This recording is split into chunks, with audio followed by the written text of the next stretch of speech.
Hey guys, Dave from Nerdarchy, for nerds by nerds, hanging out with this nerd. Ted. And today we're going to discuss ways to make terrain more effective in your game.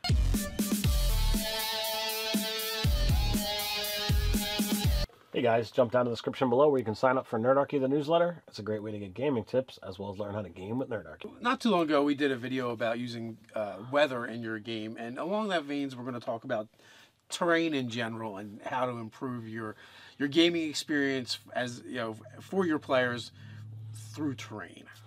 A lot of times when you're not reading a module and you're just kind of homebrewing stuff, the terrain kind of gets washed out and it's not reinforced what adventurers are really traveling through.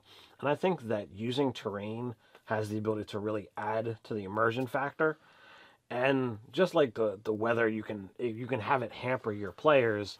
If you take the terrain factor in as well, it can really add to how much your players are really experiencing. So it always comes down to narration. Are you using the five senses when you describe things?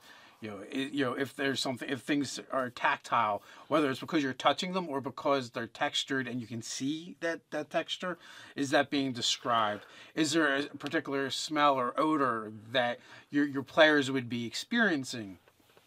Are you bringing that to the forefront? If they're in the forest, there might be that earthy smell, that's pervasive, or the smell of trees or pine or whatever's around them. Sound. Are there crickets or insects buzzing about? Or birds chirping. Birds chirping, yes. Or if you're on a ship, do you hear the creak of the rigging and the sounds of the ocean? And then obviously, sight is the one. Sight is the one that we kind of use the most. But also, there's some places where taste can come in too, and taste doesn't happen as often. So I feel like it's kind of important to really think about that one, so that you do use it when it's relevant. Whether they're drinking a potion, they're eating something new, or sometimes you can taste something in the air. Yes, I was going to go there. There's times, especially when you're going through an area that might be exceptionally pungent, the odor can be so thick that you can taste it. And that's when it's going to affect the most, because you can't get it out of your mouth. And if it's essentially bad or what have you, you just like, all right, we need to hurry up because this is just nasty. Yeah, like if you're in a swamp and the stagnant water is, the smell is so bad you can taste it and you're kind of like gagging, or or if you're trekking through the sewers, same thing. Or what about the coppery taste of blood in the air because there's so much carnage? So there's definitely instances where it's going to enhance the narration, but there's other ways to use terrain as well. Again, we've talked about skill challenges.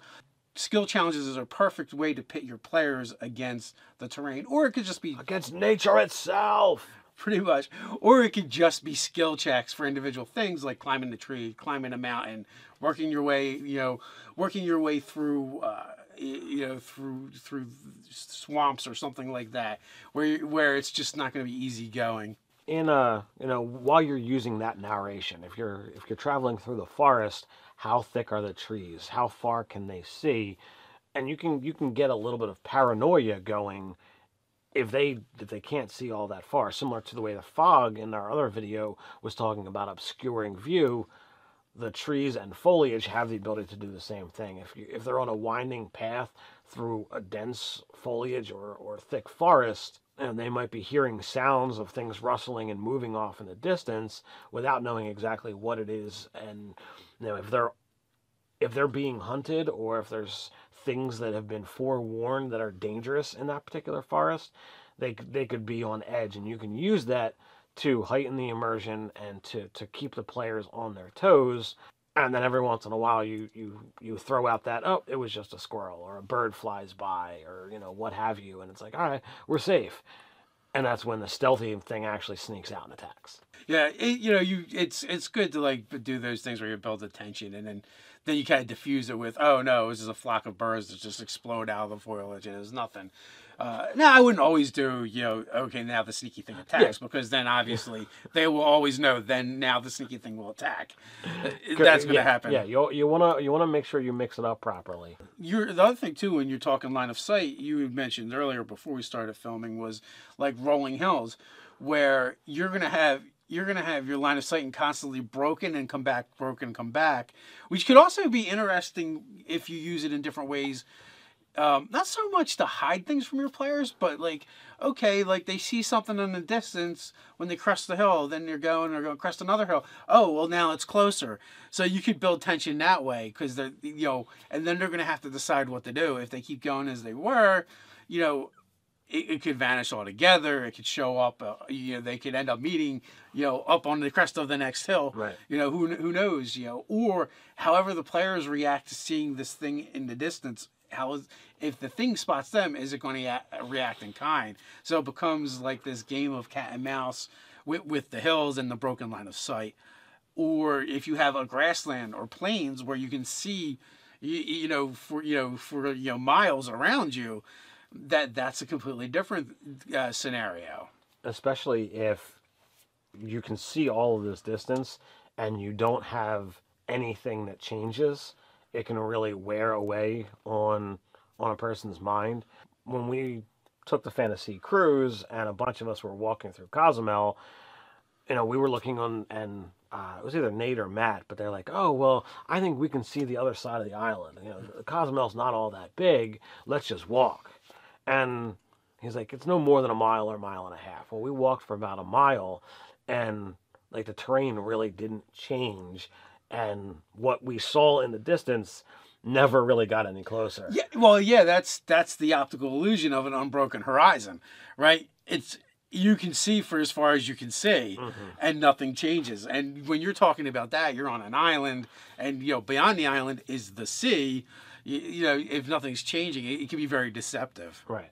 So you can really play with that with your players, and muck with their time. And even if you've got someone who's seasoned woodsman, but they're in an unfamiliar terrain, they might not roll high enough on their checks, or you might just forego a skill roll and just have fun with the players, because as a DM you're in charge.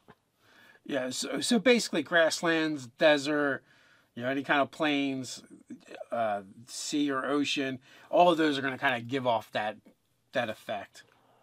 And it also it'd be a good place for your players to be able to use their skills as well. And if they roll really well, then they're in the know and they know how it works, and be like, oh no, this is actually that. Or if they roll really poorly, you can give them misinformation, like Ted said, and it would be apropos. Now, one of the problems though, if you're using the new Ranger, they never get lost and they always know.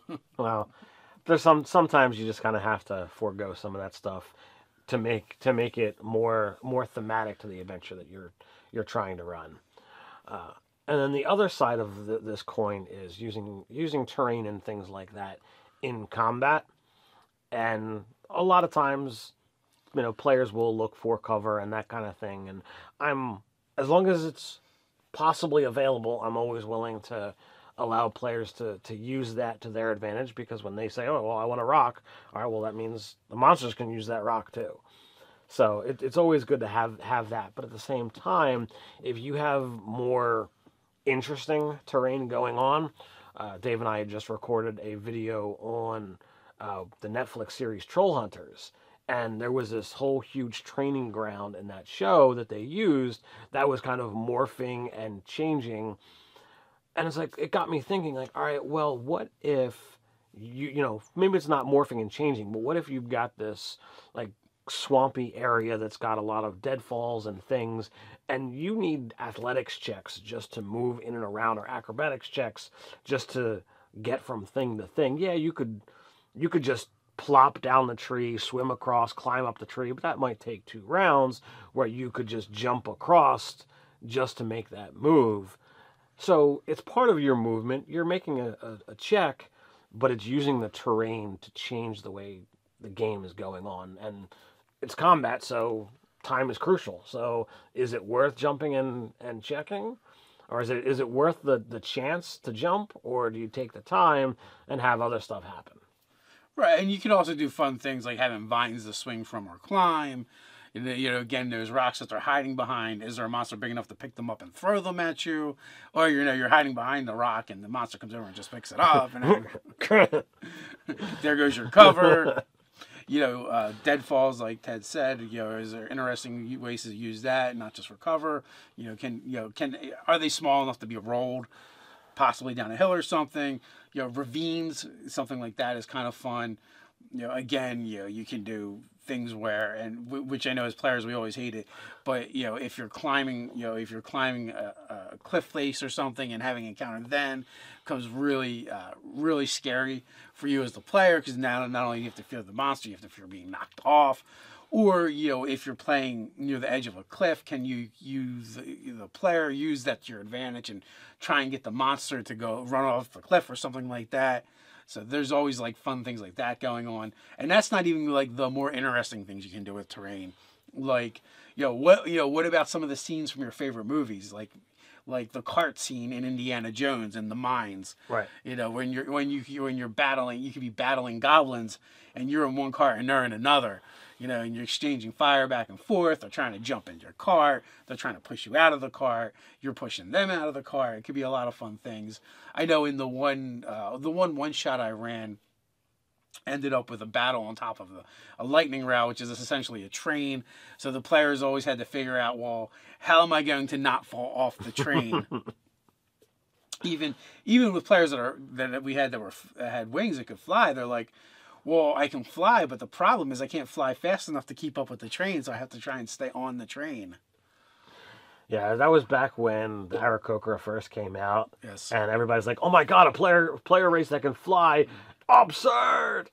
Yes, and like that whole adventure happened on the Eberron lightning rail, so inside there wasn't really a whole lot of room to fly around. You could go like kind of straight. You took that advantage and said, well, I'm just going to nullify it for this particular adventure. Well, I didn't do anything. I already planned the adventure. He showed up with a character. All right, well, the adventure that was planned happened to nullify that particular ability set. Yes. So, and then when he got on top of the train, he was the one to point out, I was like, I don't think I can keep up with the train. So flying is not going to be a good idea. All right, I fly. I'm now out of the adventure. Yes. And we even end up with a goblin kite somehow during that adventure. So there's a number of ways that you can use terrain and your surroundings to enhance your narration, to enhance your combat, and to overall, make your game better.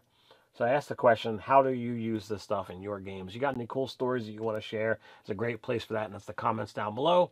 While you're down there, don't forget to like, share, and subscribe. You can follow us over on Twitter. So until next time, stay nerdy.